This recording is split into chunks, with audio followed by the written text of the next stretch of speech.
I'm not afraid of ghosts, but I am afraid of the picture of Karen on page 94. Now I'm gonna have nightmares tonight.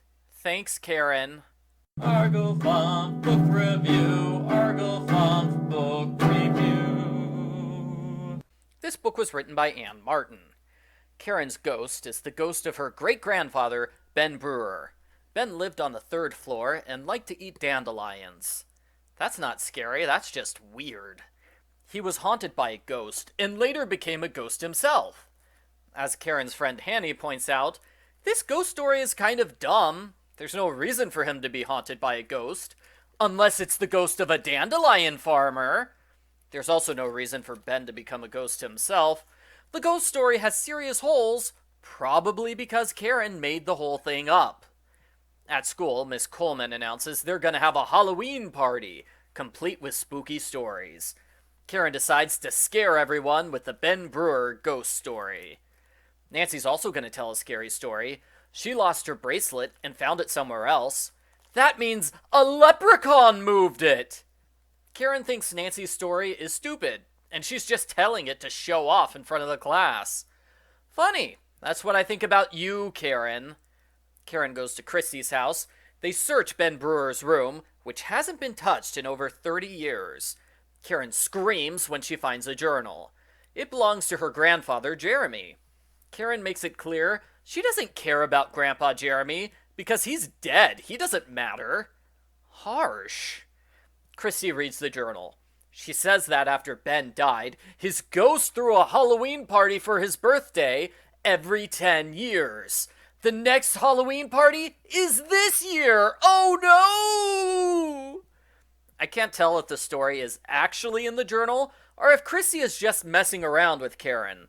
As soon as Karen asks for more information, Kristy says she lost track of what page she was on, and then she stops reading. Karen takes the journal home with her. She never reads it because reading cursive handwriting is too difficult for her.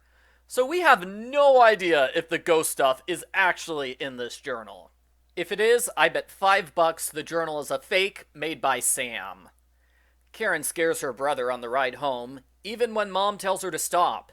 Karen is mad she got in trouble with Mom, so she sneaks into Andrew's room at night to tease him some more. She's a jerk. About a quarter of the book is Karen and her friends getting their costumes ready. They decide to dress up like characters from The Wizard of Oz. Hanny goes as a bride because she already picked that outfit and she doesn't want to change.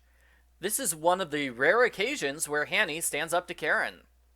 When Karen tells her ghost story to the class, Pamela pretends to be bored. But Karen's story is so interesting, everyone gets scared, and Natalie starts snorting in fear. Karen considers this a success. The kids go trick-or-treating, Karen gets a lot of candy, and even 75 cents. Sounds like people are paying Karen to leave them alone. The witch next door isn't there on Halloween. Oh, that's right! The witch is not in the Halloween book! What a letdown. At midnight, Karen wakes up and smells a cake. She thinks it's the ghost birthday party! But Elizabeth later explains she was baking a cake at midnight. Seriously, Elizabeth? Karen finds the diary on her desk. That means the ghost moved it into her room.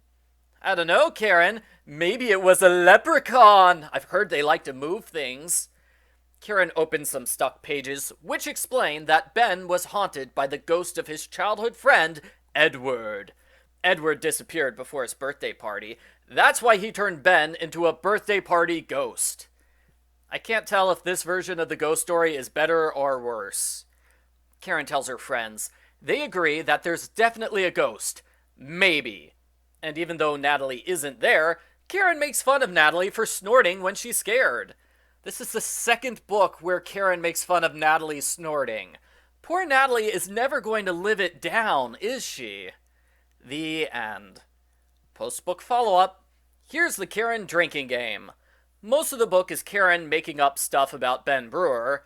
Do those count as lies? They're clearly not true, but Karen thinks they are, even though she knows she made up the story, so she knows it's fake. Ben Brewer was mentioned in a few Babysitters Club books, mostly books 5, 11, and 29. This is the first time he's come up in the Little Sister series. I don't know why it took so long before we got a book about him. This book is okay. It's a rather tame ghost story with a lot of holes in it. Why was Jeremy's journal hidden inside Ben's room? Why doesn't Karen ever talk to her dad about Ben and Jeremy, considering that he's the only person who's actually met those people?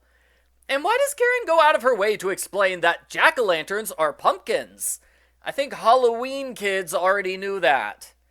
Overall, it's the scary story of learning about Ben Brewer, combined with a Karen wants to show off in front of Pamela story, combined with a simple kids go trick-or-treating story. Finding Jeremy's journal was the most interesting part, even if it's reminiscent of Mallory and the Mystery Diary. The fact that Karen doesn't read the diary makes it less interesting than it would have been. I give Babysitter's Little Sister number 12, Karen's Ghost, a sideways thumbs up.